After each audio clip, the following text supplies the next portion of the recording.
Hi friends, it's Ashley from Live Happy Tarot, and today I'm going to review Tina Gong's Tarot, Connect with Yourself, Develop Your Intuition, and Live Mindfully. It's a Barnes & Noble exclusive. It's a book, and it has a deck in the back. They come together.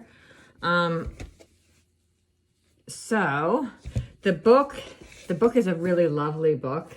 It has a lot of introductory tarot things, like talking about the anatomy of a deck and several spreads, and then it has just all the cards. So that's the spread and how to read, and then, you know, each individual card and a picture of the card and upright and reverse. And it's very lovely. The deck comes in this crazy box thing. I don't have it in here because okay. So it does say that Tarot gives you a mirror to reflect on your life and the time and space to pause and evaluate the path you are taking. I have put my deck in a bag that I made. Here's the deck. So here's the backs. It's the same color as the box, which is nice. And let's go through and look at the cards real fast. I have used these cards, so they're not in the correct order.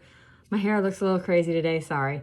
It is kind of a collage-y deck in that it reminds me of cut paper a little bit. It's silhouette-y too. So let's talk about the cardstock. It's kind of thin, to be honest, if you ask me.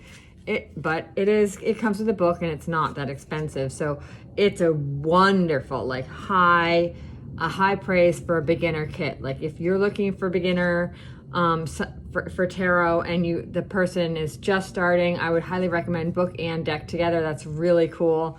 And it would work really well for that. Obviously then this is based on the Rider-Waite-Smith style of deck. And let's just take a look at the cards. Here we have the Page of Pentacles, and then we have the Knight, and then we have the Queen. So see what I mean by a kind of a silhouette-y and collage-y feeling. We have the King, and then we have the Ace of Cups. Also, I feel like the coloring is kind of muted. Two of Cups, and then we have King of Wands, Three of Cups.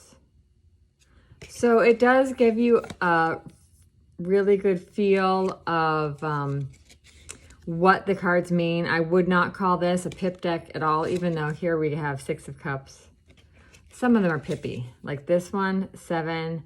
But it does have all the different things inside the 7 of Cups, so it gives you the idea of kind of choices.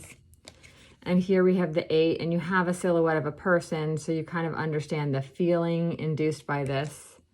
And same for this one. So I feel like it's kind of in between the two. However, this one doesn't really give me a good 10 of Cups feel. But, you know, and I will have to say the court cards are hard. Court cards are really hard to read. So either way, I'm not sure, even if it had like a whole bunch of different stuff on it, unless you're more than a beginner, do you understand how to read those? Here's the Emperor and the Hierophant and the Ace of Swords and the Knight. And these cards are good, very basic, like I would say basic. Kind of fun. This is kind of Pippi. That reminds me of Pippi Longstockings. But this one isn't, so it's kind of in between. And I wouldn't say this one is super pippish either. We have the Tower. We have the Star. Not my favorite star. I do like the aces here. I think this is a pretty good 10 of Wands. Not your traditional 10 of Wands, I will say. You can see that the wands are a different color from the cups and the pentacles. So the wands have that reddish background. The Fire. I think the pentacles are supposed to be kind of a greenish background. But, I mean, I don't think so. For example, here's Pentacles, and here's Cups. And I don't see a huge difference in this background.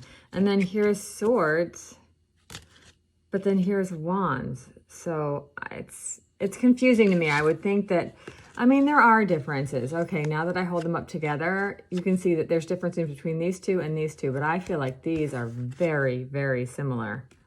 And they're different suits. But anyway, here we go with 2 of Pentacles, 3 of Pentacles, 4, the 2 of Swords, the Lovers, the High Priestess, the Empress, the Fool, the Magician. This one is very much as above, so below. The Chariot, Strength, the Hermit, Wheel of Fortune, 2 of Wands, 3, 4, 10 of Swords, Page of Swords, 4 of Swords. So again, these are, I think these are great beginner cards. I think they're lovely drawings. The silhouettes are nice. I think you probably very much can read these intuitively. Most of them, you get the feeling of the card meaning just from looking at the silhouettes and what they're doing. I like this 8 of Wands. I like the rainbow there. But the cards, I think, also are very simple. And they do have a border. So some people don't love borders. I do feel like you could totally trim this deck, though, if you wanted to and make it borderless. I am not up for trimming decks. I just know I'm not that precise. So that's just not my thing. And also, I think you could edge this deck very nicely. And like I said, this is a nice beginner deck. So nice, simple drawings, simple and easy to understand. Beautiful, beautiful muted colors. Like this one is just really pretty. So that is my review of Tina Gong's tarot deck. Exclusive deck and book for Barnes & Noble. I didn't really go into the book. I feel like it's kind of a self-explanatory book. It's a nice hardcover. It feels really good. I feel like this would be an excellent, excellent gift for somebody who is just starting out with tarot. Thanks for watching, guys.